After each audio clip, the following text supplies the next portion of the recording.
Selamat datang di pertemuan pertama mata kuliah Human Computer Interactions. Kita mulai dengan slide yang pertama, secara definisi dulu. Human Computer Interactions adalah bidang ilmu yang berisi disiplin ilmu atau multidisciplinary field, disiplin ilmu yang berbeda-beda, yang mempelajari bagaimana user berinteraksi dengan komputer. Di sini ada tiga kata kunci penting, yakni user atau manusia. Yang kedua adalah komputer.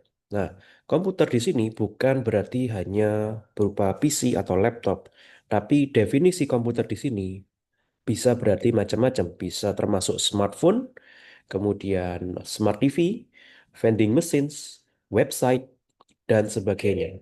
Oke. Kemudian kata kunci yang ketiga adalah interaksi antara manusia dan komputer tersebut. Interaksi dalam hal ini adalah bagaimana user atau manusia menggunakan produk-produk tersebut untuk membantu mereka menyelesaikan tugas-tugas sehari-hari.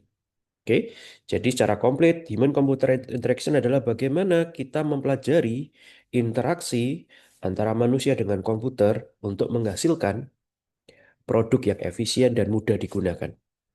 Oke. Nah, tadi seperti dikatakan sebelumnya bahwa HCI adalah disiplin ilmu yang melibatkan beberapa ilmu yang lain, ya, atau disingkat multidisciplinary fields. Oke, awal mulanya atau pada zaman dulu, software diciptakan lebih mementingkan fungsi daripada kemudahan pakai, atau istilahnya functionality in minds. Oke, jadi software zaman dulu manusianya atau usernya yang menyesuaikan diri.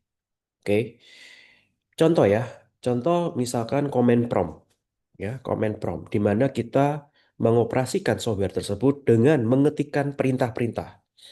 Nah, pada pada penggunaan command prompt, user dituntut untuk menghafalkan perintah-perintah tersebut, ya, agar bisa mengoperasikan dengan baik.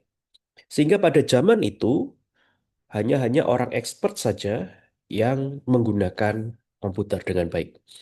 Nah, zaman sekarang pada saat-saat menuju era modern, ya, ada penelitian yang membuktikan bahwa kemudahan pakai itu menjadi sesuatu yang penting. Software yang didesain dengan pengalaman interaksi yang buruk dapat menyebabkan proses input dan output menjadi buruk juga. Oke, menjadi negatif. Sebagai contoh, misalkan ada sebuah software di perbankan, ya, yang UI-nya didesain dengan buruk atau interaksinya didesain dengan buruk, bisa jadi menyebabkan user melakukan kesalahan input yang berakibat sangat fatal pada pembuatan laporan keuangan seperti itu. Oke, sehingga HCI harus mengakomodasi berbagai macam user pengguna, ya.